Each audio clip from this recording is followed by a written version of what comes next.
Welcome back to our mid-episode break, namely 90s Minute. Every week we look back at a culturally relevant show, movie, or piece of pop culture that probably helps stoke the algorithm. This week, in honor of the Next Generation cast's story ending in Picard Season 3, we're looking back at the end of the original Star Trek captain, Admiral James T. Kirk, in Star Trek Generations.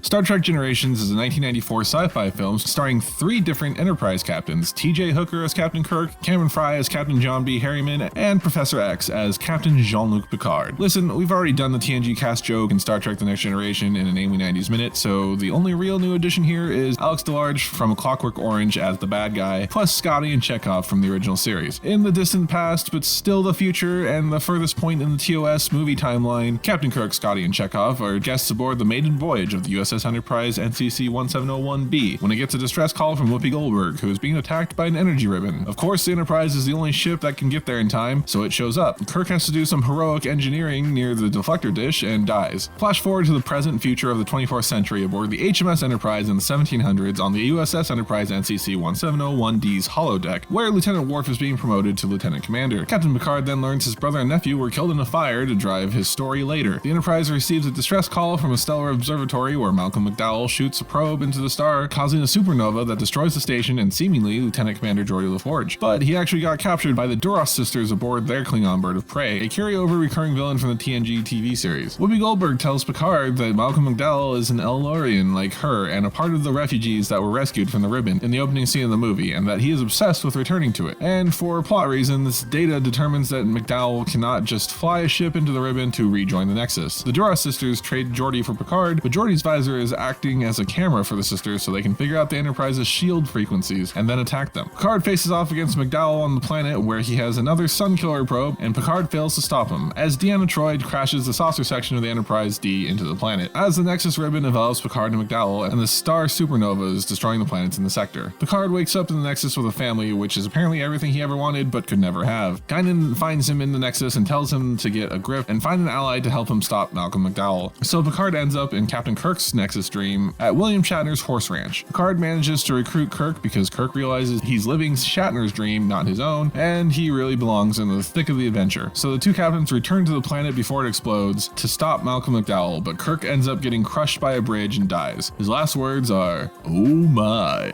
The Enterprise D safely crash lands the saucer section. Kirk and Picard are successful at stopping McDowell, and everyone is safe unlike last time. And that's Star Trek Generations in a namely 90s Minute. More or less. Join us again next Tuesday for another Namely 90s Minute. Remember, you can always hear these a day early in full episodes of Namely 90s on all major podcasting platforms. And most of the small ones, too. Please subscribe and do all the other YouTube things. Bell ringing, share, like, subscribes, that sort of stuff. And we'll catch you next time.